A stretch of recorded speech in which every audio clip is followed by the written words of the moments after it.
Opa, boa tarde, tudo bem? Meu nome é Matheus e eu falarei um pouco sobre a ordem Diptera, que reúne os borrachudos, os mosquitos, as moscas e entre outros, né? Vou falar um pouco sobre a morfologia, a biologia e a importância da ordem, né? Tanto do ponto de vista agrícola, veterinário e médico, né?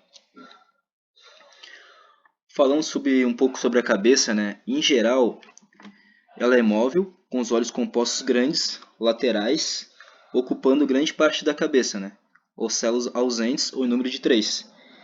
Nesse caso, ocupa o verso uma disposição denominada triângulo ocelar. E aqui a gente separa duas famílias, né?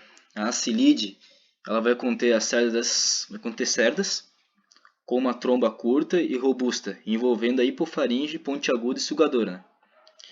E os Pipiunculidae, e chama atenção por sua enorme cabeça, quase totalmente coberta pelos olhos compostos. E o que separa as moscas dos mosquitos são as antenas, né? Em geral, nas moscas, as antenas são curtas, do estilo aristada e estiliformes. A gente pode classificar elas na subordem Brachycera. Já nos mosquitos, as antenas vão ser longas, do estilo filiforme ou plumosas, né? E estão classificadas na subordem Nematocera. E também, na subordem Brachycera, a gente tem uma sutura chamada pitilineal, né? Nos Orthorhapha, ela é ausente. Já no Cyclohapha, a sutura pitilineal ela é presente. No Cyclohapha, o adulto ele rompe o pulpário por meio da pressão exercida pelo pitilino, que é uma estrutura saculiniforme que se everte da parte frontal da cabeça, acima das antenas. Após a emergência, o pitilino é recolhido e permanece um sulco em forma de U, invertido, que é denominado fissura pitilineal. Entre a base das antenas e a fissura pitilineal há um pequeno esclero chamado lúnula. Agora, falando sobre o tórax, né? O pró, o meso e o metatórax estão sempre unidos. No mesotórax, em geral, ele é desenvolvido com um par de asas membranosos com nervuras mais ou menos ramificadas, né? Na base das asas de alguns dípteros há uma expansão membranosa em forma de concha, chamada calíptera. O par posterior de asas é atrofiado, sendo chamado de halteres ou balancins, composto de uma parte afilada e pedicelo, e uma dilatação na extremidade, o capítulo, né? E isso tem uma função de equilíbrio durante o voo, né? As pernas em geral vão ser ambulatoriais. O abdômen, ele tem um primeiro segmento bastante reduzido, né? Fundido ao segundo, os últimos são transformados em genitália, né? Que nas fêmeas de certos grupos são em forma de tubo, que encerra o acúleo através do qual o ovo é colocado endofiticamente, como nas moscas das frutas, né? Isso também pode apresentar dimorfismo sexual, né? Por exemplo, em pernilongos, fêmeas com antenas filiformes e aparato bucal desenvolvido, machos com antenas plumosas e aparato bucal atrofiado.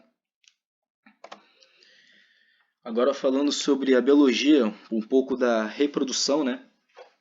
A reprodução em geral é sexuada, a maioria é ovípara, existindo também, porém, espécies vivíparas.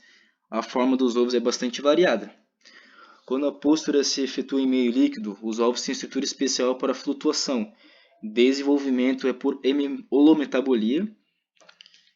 As larvas em gerais são do tipo vermiforme, pulpas móveis ou imóveis, envolvidas pelo pulpário exúvio do último interlaval.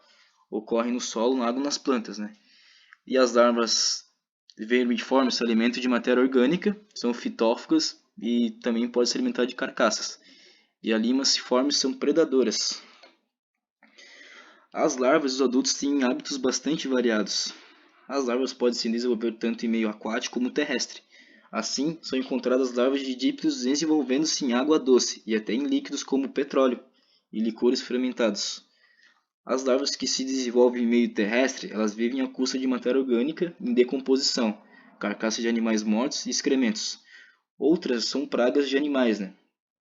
Os adultos em geral são terrestres e podem se alimentar de néctar, tecidos, vegetais, seiva. Daí temos os detrítivoros, que se alimentam de carcaça em decomposição, fezes, matéria orgânica. E também temos os predadores e os parasitóides. E também temos espécies que são hematófagas. Agora, do ponto de vista agrícola, a gente pode dar bastante importância para a mosca das frutas, né? Cujas larvas elas atacam frutos de várias espécies, né? Também tem uma mosca da madeira aqui, que ela abre galeria nos troncos das árvores, né? As espécies cecidógenas que causam galhas em diversas plantas cultivadas. As espécies minadoras, as larvas abrem galerias nas folhas, além de larvas que atacam as raízes das plantas, né? Agora, em relação à importância médica e veterinária, né? A gente pode falar sobre os mosquitos sugadores de sangue, que podem transmitir agentes causais de doenças como malária, febre amarela, dengue e encefalite, né? A mosca doméstica, em contato com os alimentos, pode transmitir ocasionalmente tifo e disenterias. A mosquinha, conhecida como lambiolhos, transmite a conjuntivite. A mosca varejeira e a mosca do Berne, elas têm um interesse veterinário, né? E elas destacam-se entre as varejeiras e mosca do Berne, que elas são parasitas de animais vertebrados e também do homem, né? Causando miases. A ordem Diptera ela é separada em cerca de 120 mil espécies, né? E elas são agrupadas em mais de 100 famílias distribuídas na subordem Nematocera e na subordem Brachycera, né? Que são a subordem mais importante aí dos dípteras. A referência usada para fazer esse trabalho foi o livro do Domingos Galo, de Entomologia Agrícola. E obrigado pela atenção aí de vocês. Abraço e ótimo semestre para todos.